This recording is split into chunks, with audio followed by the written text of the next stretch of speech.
Hello and welcome. My name is Dr. Anthony Summers. I'm a registered nurse and have been a nurse practitioner for the last 20 odd years. Today I'm just going to be talking to you about pulmonary embolism. Pulmonary embolism, or PE, results from the blockage of one or more of the pulmonary arteries. Commonly this occurs actually in the lower lobes of the lungs, but any aspect of the respiratory circulation can be involved. The most common source of thrombi are from the deep vein thrombosis of the legs. Other sources, including fat emboli following long bone fractures, or air emboli from an improperly administered IV medication, can also cause an PE. Other causes of PE include tumours, amniotic fluid, surgery, and several others. And part of the treatment of a PE is to actually identify the underlying cause of the PE and to treat it. Sometimes there is no underlying cause, and this becomes known as an unprovoked PE. And these unprovoked PEs have long-term treatment consequences. According to the Australian Bureau of Statistics, in 2017 there were 300 deaths from PE in Australia. Approximately 10% of patients presenting to an emergency department will die within the first hour of symptoms starting. 30% will die from a recurrent PE, and once treatment has started with anticoagulants, the mortality rate actually from a PE drops to around 5%. The mnemonic thrombosis can be used to help remember the risk factors for a PE. These risk factors are very similar to the risk factors for a deep vein thrombosis. So the mnemonic thrombosis can be broken down to like this: T, trauma, travel, thrombophilia. H, hypercoagulable state, hormone replacement therapy. R, recreational drugs or an intravenous drug user. O, old age. M, malignancy. B, birth control, both the oral contraceptive pill and patch. O, obesity or obstetrical. Okay, anyone who is pregnant who experiences a PE or can have a PE up to 6 weeks postpartum. S, surgery. I, immobilization, and S, serious illness. The pathophysiology of a PE is relatively simple. The causative factor, normally a DVT, will develop and grow. And as it grows, sometimes it will shed some material, or thrombi. As this thrombi is relatively small, it is able to travel through the increasingly larger vessels, returning back to the heart. Here, the small thrombi is able to pass through the chambers of the right side of the heart and out into the pulmonary arterial system. Once in the pulmonary arterial system, vessels become decreasingly smaller as they pass through the respiratory system to allow gas exchange at the alveolar capillary beds. Once the thrombi reaches a blood vessel, it can no longer pass through those vessels and becomes blocked, and hence a PE occurs. Depending on where that thrombi lodges will determine the consequences of that PE. If the thrombi is large enough and becomes lodged in one of the large pulmonary arteries, then death can occur very quickly, as gas exchange becomes significantly reduced, causing a drop in cardiac output. This is because blood fails to travel through the pulmonary system to return back to the left side of the heart, which is then unable to supply enough oxygenated blood to the rest of the body. Lung tissue infarction occurs in around 10% of patients who experience a PE. Here, part of the lung does not receive enough blood flow and dies. This then leads to the area becoming scarred and fibrotic. If the thrombi is small enough and doesn't cause an infarction, then the thrombolytic system will ultimately dissolve that clot and pulmonary function will return to normal.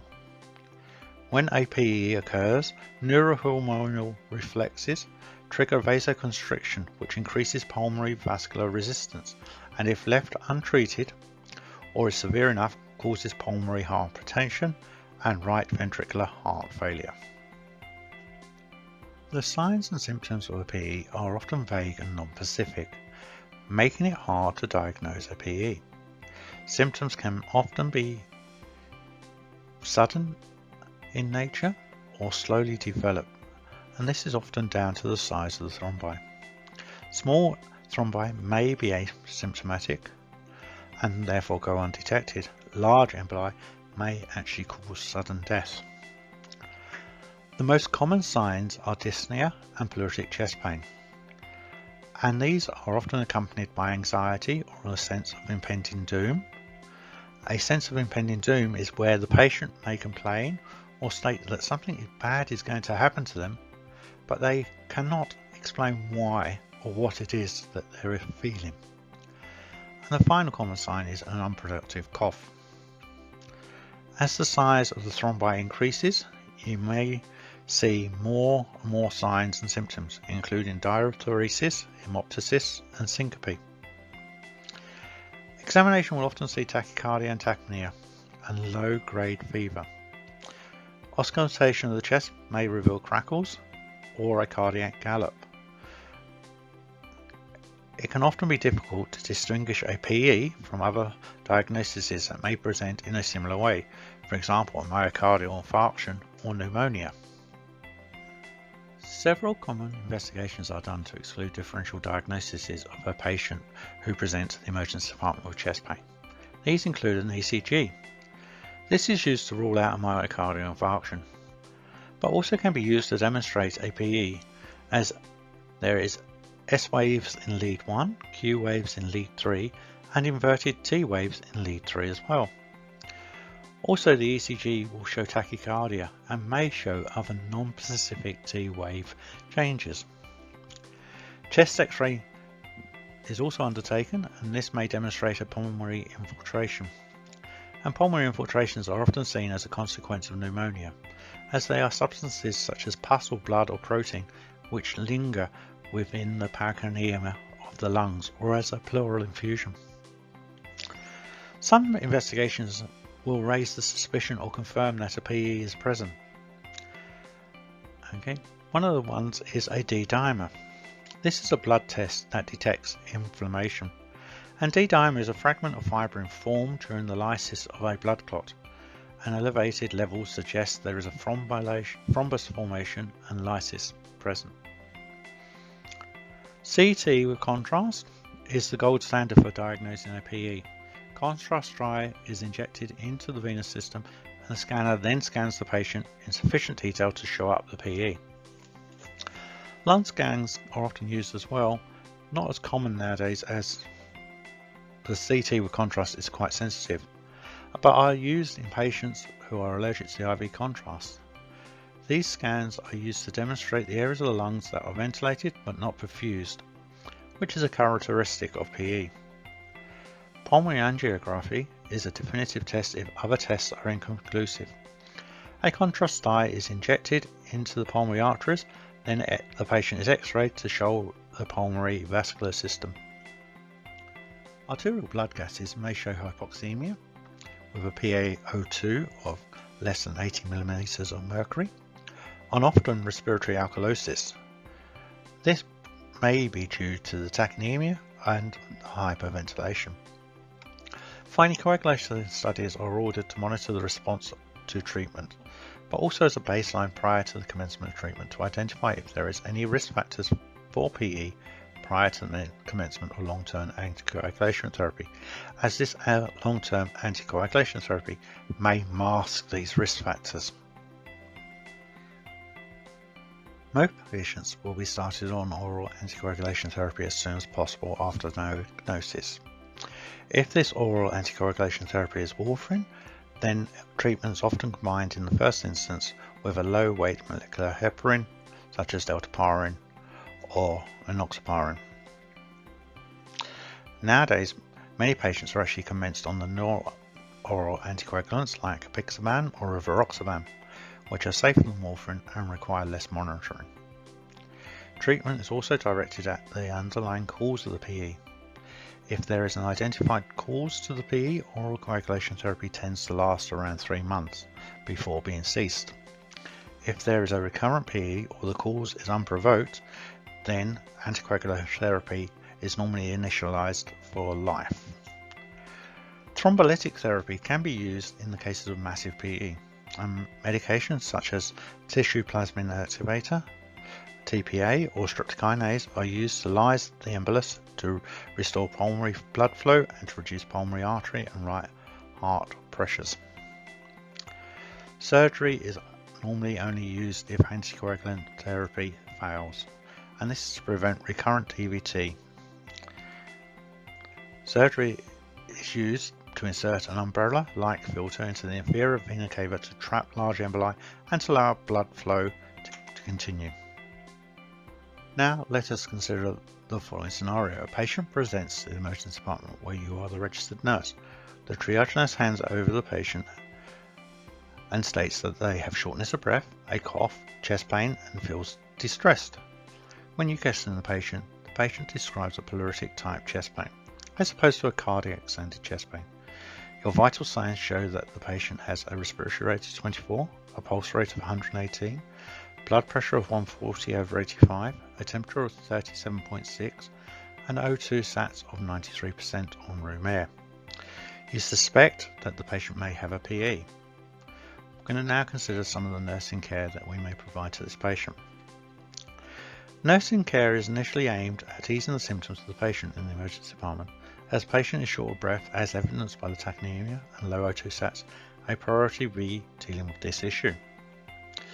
To undo this, we need to undertake an assessment of the respiratory status of the patient.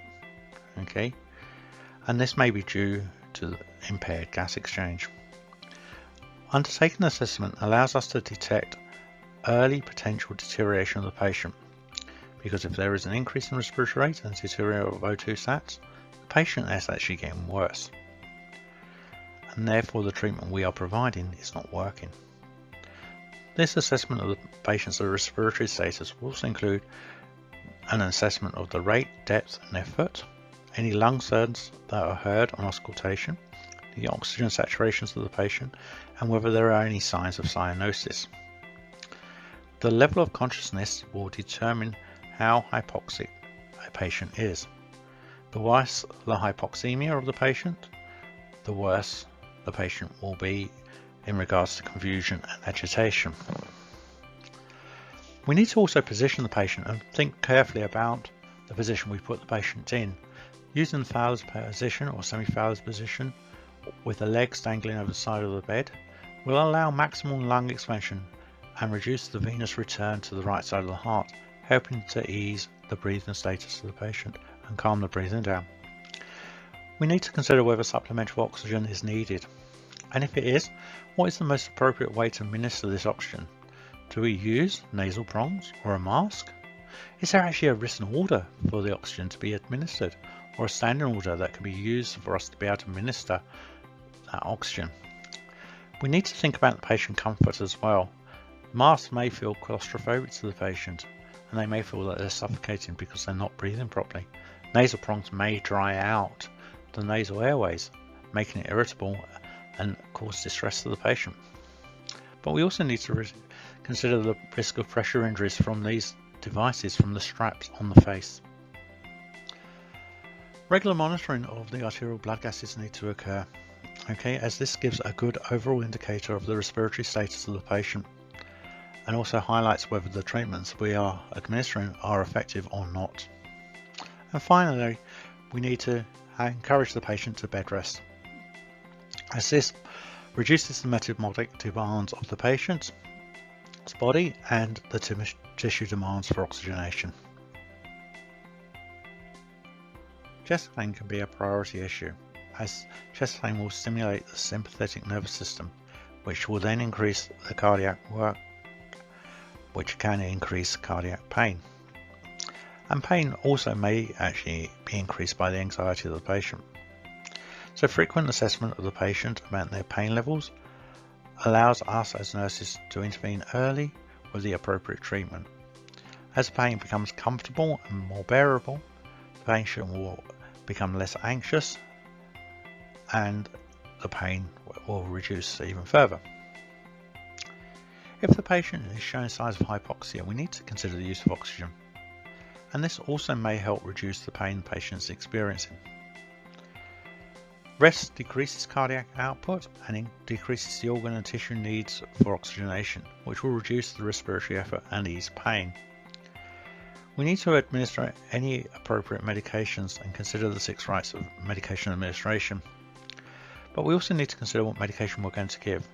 Do we want to give narcotics that may cause respiratory depression? May the patient only need simple paracetamol or non-steroid anti-inflammatory drugs to help with the pain? A lot will be dependent on your assessment of that pain and the patient's reporting of the pain. If the patient is in severe pain, a fast-acting opioid like morphine or fentanyl may be used to give appropriate relief. Helping relieve the pain will help calm the patient down and help reduce their anxiety. The assessment of chest pain becomes a priority in these patients, as chest pain stimulates the sympathetic nervous system, which may increase cardiac workload, which can increase the pain of the patient. As the patient is also anxious, their pain levels may well be increased as well. Frequent assessment of the patient's pain levels allows for early intervention, and the appropriate treatment in pain relief allows the patient to become comfortable and less anxious. Should the patient be showing signs of hypoxia, then we need to consider the use of oxygen. This may also help reduce the patient's pain. We need to encourage the patient to rest, as rest decreases the cardiac output and decreases the organ and tissue needs for oxygenation, which will then reduce respiratory effort and ease pain. We need to administer the appropriate medications, considering the 6 rights of medication administration. But we need to consider what medication we are going to give. Do we want to give a narcotic that may cause respiratory depression? Or will simple paracetamol or a non-steroid anti-inflammatory drug be sufficient to meet the pain care needs of the patient? Depending on our assessment of the patient and what the patient reports of their pain, will decide on what analgesia we may administer. If the patient is in severe pain, a fast-acting opioid like morphine or fentanyl may be appropriate to give. By relieving the pain of the patient, we can help calm the patient down, reduce their anxiety and ease their distress. Patients who present to the ED with a PE will be started on some form of anticoagulation, and therefore they need to be observed for occult signs of bleeding around the gums, bleeding in urine, occult bleeding in the stool. And this monitoring of occult bleeding occurs to identify early signs of abnormal bleeding, and if present, can help prevent a potential life-threatening hemorrhage from occurring. All medication needs to be administered following the 6 rights of medication administration. Low-weight molecular heparin, either enoxaparin or dalteparin, is normally commenced as 1 mg per kilogram every 12 hours or 1.5 mg per kilogram daily. Warfarin is started at the same time as the low-weight molecular heparin and is given for a minimum of 5 days overlapping. This is to allow the warfarin to take effect. The INR for the patient needs to be taken every day, and the normal range for a patient with a PE is an INR of 2 to 3. Once the patient achieves this target range of 2 to 3 for 2 consecutive days, the low-weight molecular heparin can be stopped and the patient just carries on with warfarin. Warfarin tends to be started as a dose of 5 mg daily, which is then gradually reduced down, and then with the monitoring of the INR levels, the dose of the warfarin is adjusted to help maintain an INR level of between 2 and 3. Once the person has been established on that, regular INR monitoring needs to occur to ensure that the warfarin is being effective. Should the patient be started on one of the new oral anticoagulants like apixaban or rivaroxaban, then the patient is actually not started on low weight molecular heparin. There's no need. These new oral anticoagulants are normally started at double the normal maintenance dose for the first week before dropping down to the normal maintenance dose subsequent to that. With the new oral anticoagulants, there is no need for regular INR monitoring, but monitoring for occult bleeding is important and still needs to occur, and the patient needs to be educated to monitor for this as well. Due to the risk of bleeding, invasive procedures need to be kept to a minimum, and when they are necessary, ensure that extra time and precautions are taken to prevent bleeding or to control bleeding from the procedure. And this includes the removal of IV cannulas and the taking of a blood sample. Pulmonary embolism has a large physiological toll on the body. It also has a major psychological toll. Depending on the size of the PE, the patient may experience minor symptoms of anxiety or major symptoms of anxiety, especially if they're feeling like they are about to suffocate or they have a severe inability to breathe. Therefore, it is important for the registered nurse to assess the patient's anxiety levels. This will help them provide care to help ease the patient's anxiety. Reassurance and emotional support is vital both for the patient and their accompanying relatives. The patient, because the patient may feel they are going to die, and the relatives because they're seeing their relative in distress. Simple reassurance by the registered nurse that treatment is effective and is likely to reduce a patient's chances of dying can help ease the patient's anxiety. Also, by being calm and professional, the registered nurse can prevent a lot of undue anxiety as the patient sees the nurse being professional, doing their job, and feel reassured that all is good. Providing appropriate pain control can actually help ease anxiety as well and relax the patient, which in turn eases their breathing. It is important to educate the patient as far as possible on what is happening to them and what the future may hold for them. This education needs to be tailored to the level of the patient and also may be repeated several times to ensure that the patient understands what is going on. Educating the patient allows them to understand what is happening and to keep a rational hold on their anxiety. But equally, over-education of the patient can have the opposite effect and the patient actually may become more anxious. In conclusion, we've discussed the etiology and the risk factors for a pulmonary embolism.